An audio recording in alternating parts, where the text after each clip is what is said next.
Jokowi 2027 Republik Indonesia jadi produsen mobil listrik terbesar dunia. Presiden Joko Widodo atau Jokowi memperkirakan Indonesia bakal menjadi produsen mobil listrik terbesar dunia pada tahun 2027 mendatang. Dia beralasan perkiraan ini tak lain karena Indonesia tengah membangun ekosistem kendaraan listrik, termasuk pembangunan pabrik baterai hingga kendaraan listrik.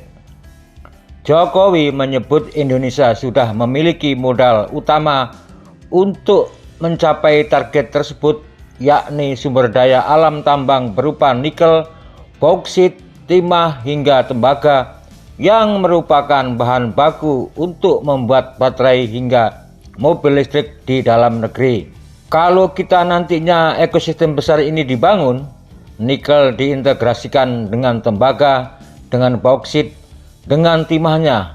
Karena ini berada di pulau-pulau yang berbeda-beda, bisa diintegrasikan dengan menghasilkan EV baterai, lithium baterai.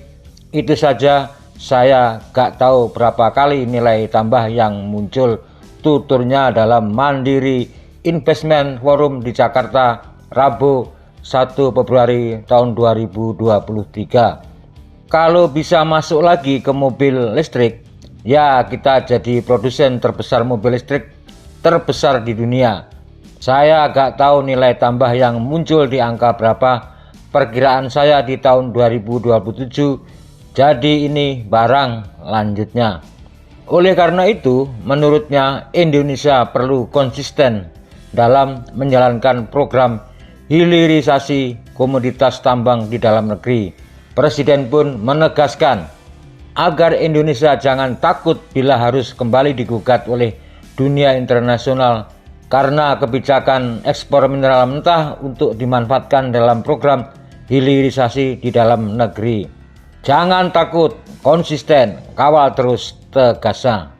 Presiden pun optimistis bila hilirisasi ini berjalan lancar, maka produk domestik bruto atau PDB (GDP) Republik Indonesia pada tahun 2045 bisa mencapai 9 sampai 11 triliun US dollar dan pendapatan per kapita RI melonjak menjadi 21 sampai 29 ribu US dollar. Jadi negara maju kita. Tapi kalau nanti digugat, kita mundur, kita belok, enak lagi ekspor, lupakan kita jadi negara maju. Tandasnya. Seperti diketahui, pada Oktober tahun 2022, Indonesia telah dinyatakan kalah di dalam gugatan pertama Uni Eropa di Badan Penyelesaian Sengketa atau Dispute Settlement Body atau DSB, Organisasi Perdagangan Dunia WTO, terkait larangan ekspor biji nikel.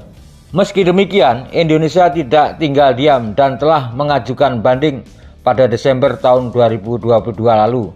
Presiden pun menegaskan agar para menterinya tetap fokus dengan kebijakan yang ada saat ini dan jangan takut mesti digugat internasional. Saya sampaikan ke menteri, jangan tengok kanan kiri, digugat di WTO terus, kalah tetap terus, karena inilah yang akan melompatkan negara berkembang menjadi negara maju, apalagi negara kita.